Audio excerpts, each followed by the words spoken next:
안녕하세요. 러시아 문학과 미술 이야기 리드 러시아입니다. 오늘은 유형을 떠나는 기차한 유형스들을 그린 예라셴코의 어디나 삶을 살펴보려고 합니다. 끝까지 함께 해주시고요. 구독, 좋아요 꼭 눌러주세요. 그림을 감상할 때 제목을 나중에 보는 것도 흥미롭습니다. 먼저 온전히 그림만을 감상하고 제목도 스스로 상상해가면서 말이죠. 그런데 이 그림을 보고 제목을 보는 순간 아 하고 가슴을 죄는 탄성이 나왔습니다. 어디나 삶이라니 이보다 더 이 그림에 맞는 제목은 찾을 수 없을 것 같습니다. 그림은 창살 안의 인물들과 아이가 던져주는 빵 부스러기를 먹기 위해 날아든 새들 묘사로 이루어져 있습니다. 새들은 그림 하반부의 정면을 차지하고 있고 인물들은 정면이 아닌 약간 옆으로 치우친 상반부에 묘사되어 있습니다. 죄수 차량 안에 있는 인물들의 시선은 모두 창밖의 새들에 집중되어 있습니다.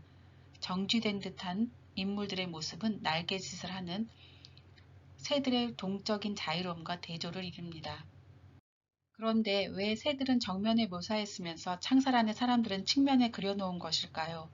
창살 너머로 내민 아이의 손 아래서 떨어졌을 빵 부스러기를 쪼는 새들이 정면에 위치하고 있다면 그 위에 사람들도 정면에 자리하고 있어야 하는데 말이죠.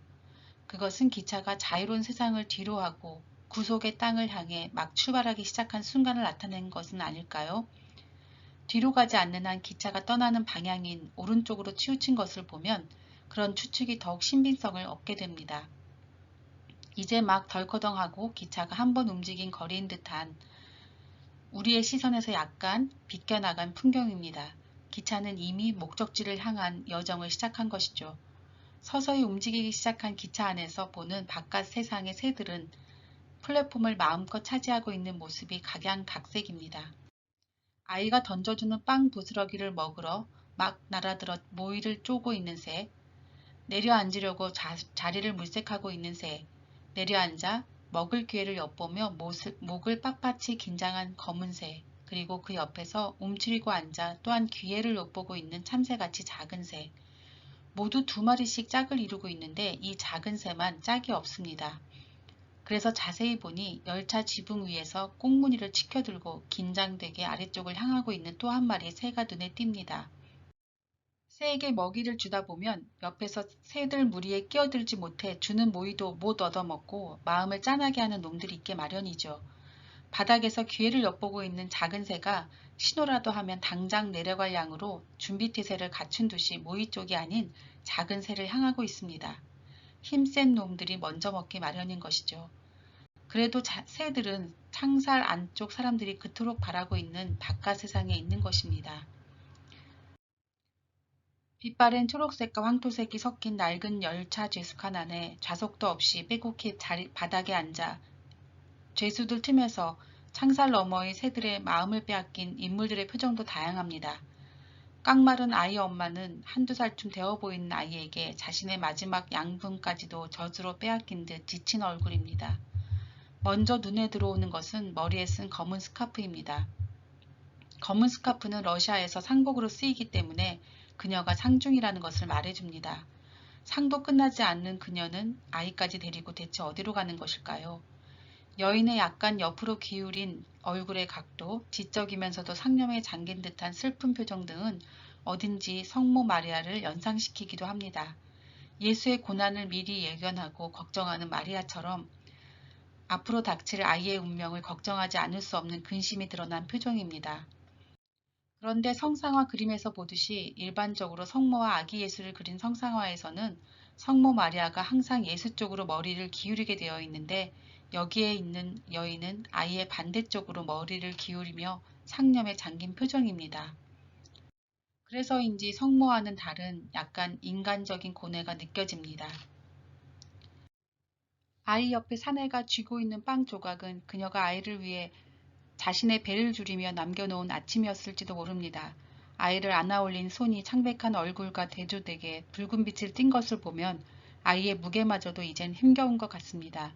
여인의 체념한 듯 부러운 듯 새들을 향한 시선에서 앞날에 대한 걱정이 드리워져 있습니다. 침울한 여인의 표정과 대조를 이루는 흐릿하지만 흐뭇한 웃음을 띤 사내는 귀중한 흑병을 창밖에 새들에게 던져주고자 하는 철없는 아이의 응석을 받아주며 빵까지 잘게 부숴주는 인정 많은 촌부의 모습입니다. 조금 남은 빵 조각을 쥐고 있는 투박한 손은 그가 살아온 삶의 단면을 보여줍니다. 짧게 깎은 검은 손톱, 굵은 손마디, 거칠거칠한 피부, 커다란 손바닥과 짧은 손가락은 평생을 노동으로 일관한 일꾼의 손입니다. 가족을 위해 그들을 하루 세끼 먹이기 위해 자기 몸뚱이 하나 기꺼이 아끼지 않은 순박한 손입니다. 선한 웃음을 띤 그의 표정에서 무엇이든 할 것 같은 우직함과 삶에 대한 긍정이 나타나는 것 같습니다. 아이의 둥구스름한 완전함은 메마른 여인과 광대뼈가 드러난 사내의 얼굴과는 대조됩니다. 힘겨웠을 고난의 삶을 이겨내며 여인이 지켜낸 것이겠죠.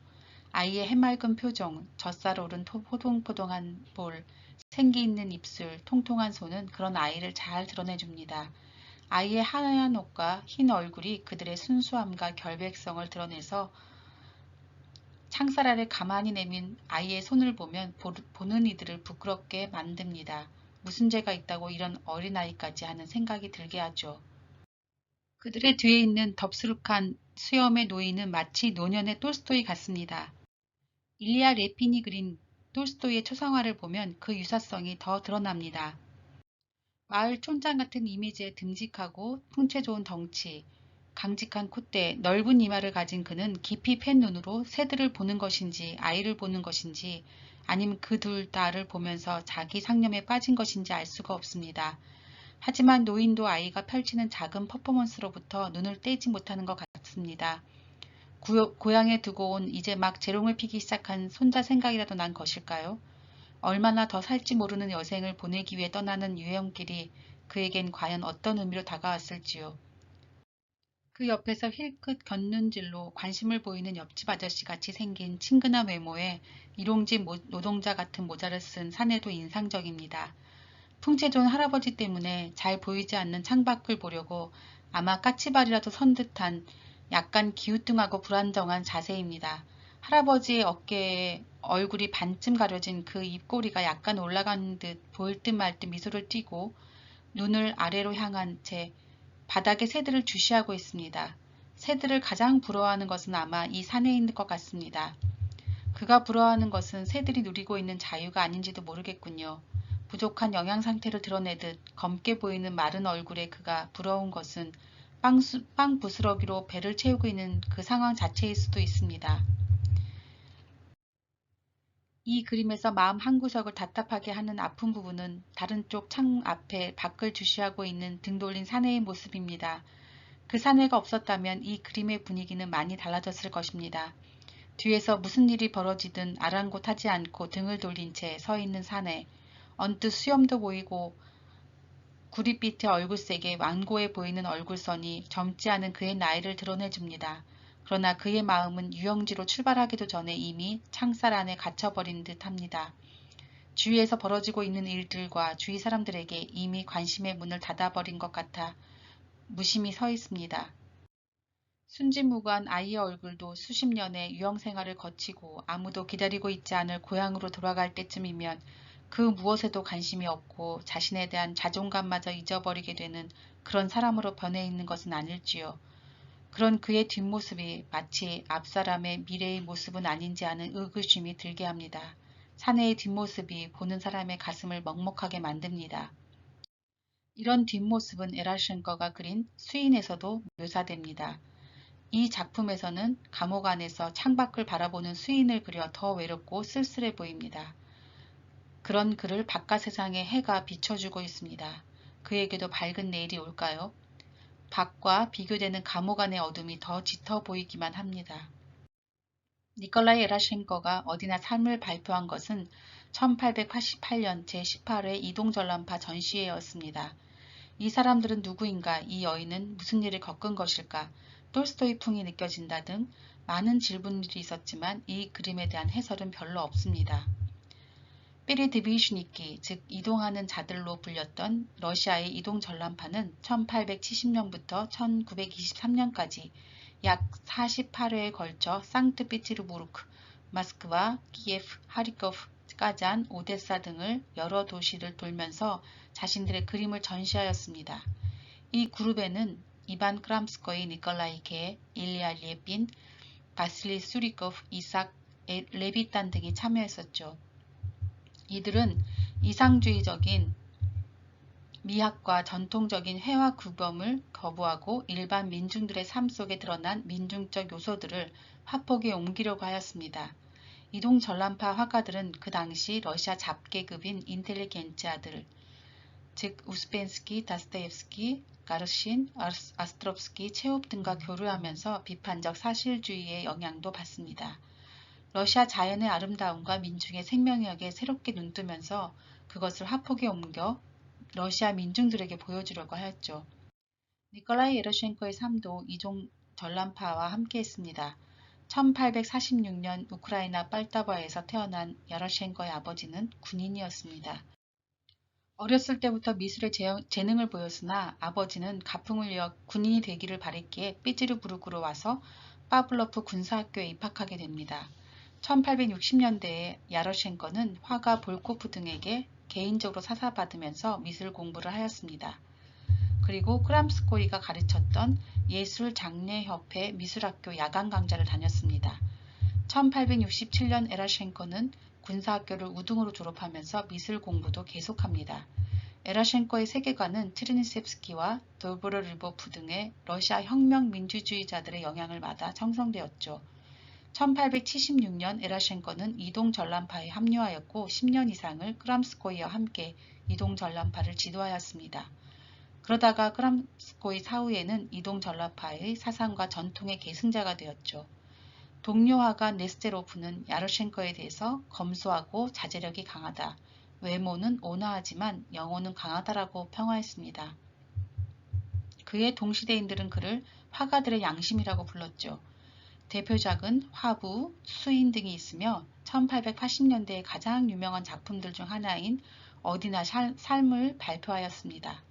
그 이후에 그네, 농부아가씨 등을 발표하였고 1898년 심장마비로 갑작스럽게 사망하게 됩니다.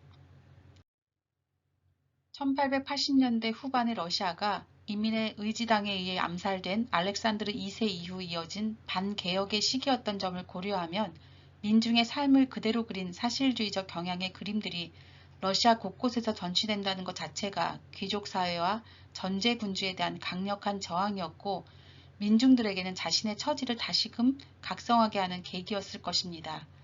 이 그림의 제목 중에서 러시아어 프시우드는 원래 장소를 나타내는 어디나라는 뜻보다는 방향을 나타내는 어디로 가나에 더 가깝습니다. 창살 안에 갇힌 그들의 삶은 또 어디로 이어지는 것일까요? 유영지에선 과연 어떤 삶이 기다리고 있을까요? 니콜라이 야로셴코는 답하고 있습니다. 어디로 가나 삶이라고. 러시아 속담처럼 삶은 계속된다고요. 러시아 문학과 미술 이야기 리드 러시아였습니다. 구독, 좋아요 잊지 마시고요. 다음 시간에 또 만나요.